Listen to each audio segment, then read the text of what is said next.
मराठा आंदोलकांबाबत हायकोर्टात सुनावणी। मोठ्या प्रमाणात मराठा आंदोलक मुंबईत दाखल। हुल्लडबाजीमुळे मुंबईतील सामान्य नागरिकांना त्रास सहन करावा लागत असल्याचा आरोप।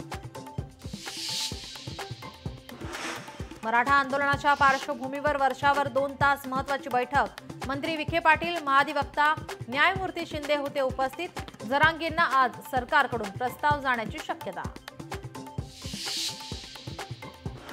मुख्यमंत्र्यांनी सर्वपक्षीय बैठक आणि एकदिवसीय अधिवेशन बोलावून 24 तासात निर्णय घ्यावा। मराठा आरक्षणाबाबत सुप्रिया सुळेंची मागणी।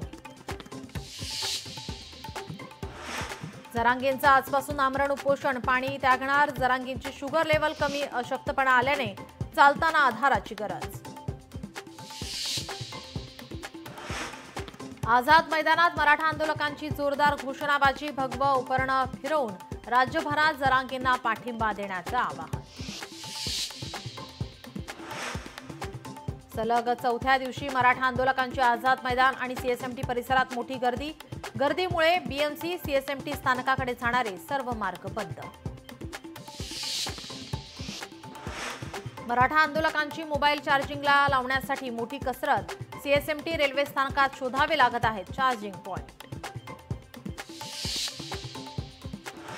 सप्टेंबर महिन्यात सरासरीपेक्षा 109% जास्त पावसाचा अंदाज। अनेक ठिकाणी पूर आणि भूस्खलनाच्या दुर्घटनांची शक्यता। हवामान विभागाने वर्तवला अंदाज।